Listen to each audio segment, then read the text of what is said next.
remains has commonly been perceived as one of the key areas in the battle in Afghanistan. A recent International Crisis Group report has looked into the Taliban's techniques in this area in a report entitled Taliban Propaganda: Winning the War of Words. It looks into how the Taliban's tactics have developed and what this means for the battle in Afghanistan.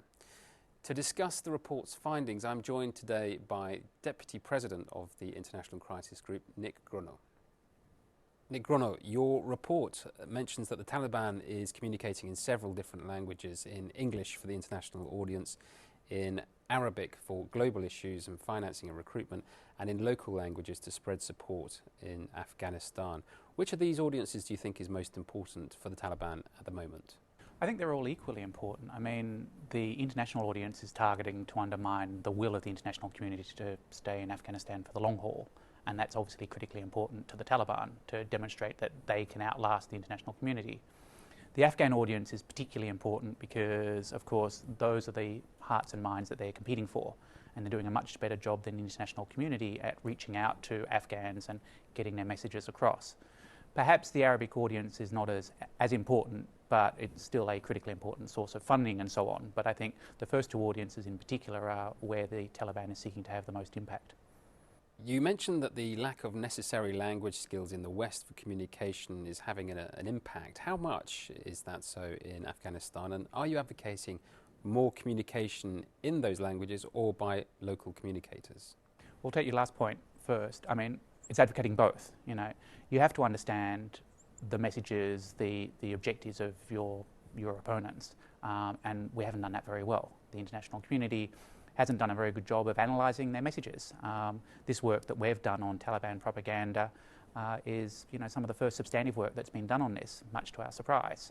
And yet it's a rich source of information. Of course, the information is skewed, but you can still learn an awful lot from the messages that your opponents are giving out. And it's also critically important to counter that message by communicating with their own target audiences, which in this case is the Afghans themselves. And so you need to be able to communicate effectively in Pashto and Dari. One of the themes that comes up in the report is the lack of accountability in Afghan governance and the lack of challenging the Taliban's legitimacy as playing into the Taliban's hands. How much of these issues have to be taken on as a communication challenge by the Afghans themselves? Yeah, they certainly do. Although the challenge, of course, when you need to address accountability and corruption, say in the Afghan government, it's not just a communication issue. It goes to the very heart of governance in Afghanistan. But you have to understand that and you have to deal with it. The Taliban certainly understand it because a lot of their propaganda is directed to raising these issues and to undermining the legitimacy of central government. So the international community and the Afghan government have to do a much better job at communicating what they're doing, but actually taking the real steps that are required to address this. And that's a real challenge. The Afghan media clearly doesn't have an easy role to play. It's pressured from the side of the Taliban and also from the side of the government. What's the best way to help the Afghan media become more reliable and freer?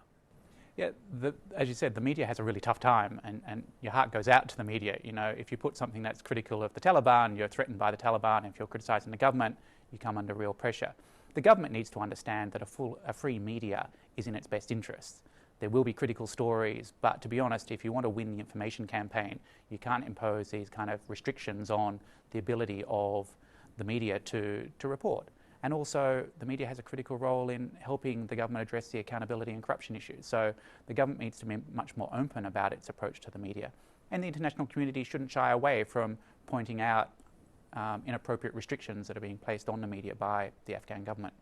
How can objective reporting prosper in an environment in Afghanistan where events often take place in isolated regions, where facts are hard to come by, and where threats, as we said, are often made to journalists? How can the West help journalists to become more objective in their reporting in that kind of environment? Well, it's an immature media environment. I mean, it's not used to operating in a free environment. But part of the way of working, of assisting the media in kind of developing these skills is to enable it to operate freely. We've seen something similar in Pakistan. One of the very positive moves of the Musharraf government when it first came in was to actually open up significantly the media space. And you had a whole host of competing voices, a lot of them extreme or histrionic, but over time they develop a much more objective and a much better understanding of their audiences. And I think in Afghanistan you need to see more understanding of the need to give the media room to operate and thereby develop itself. Do you think that for all the Taliban's use of modern technology and communication techniques, their most powerful tool is still word of mouth? It's a combination of tools. So word of mouth is a very important one, and what's been interesting about this examination of the propaganda techniques is the sophistication and the range of methods that the Taliban uses to get across its message. Word of mouth, night letters, ringtones on mobile phones. There's a huge mobile phone penetration in Afghanistan, and so they have patriotic chants on ringtones, they have MP3s. So they're very effective at targeting their audience. The one interesting thing is, in fact, that radio doesn't have a big penetration because the Taliban still find it difficult to set up radio transmitters and have them operate for any period of time. But they very effectively use all other means of communication. During their time in government, the Taliban banned television, music, the internet, and even photographs of any living being.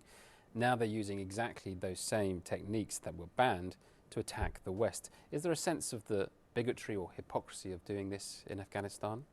I suspect not. I mean, I suspect, as you say, it's hypocritical, happy to use the means against your enemies, but I'm sure that there's some kind of justification in the Taliban's mind about fighting a war and thereby using these means.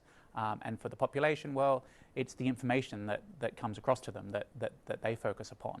And I suspect that they're not too concerned about the hypocrisy of the Taliban.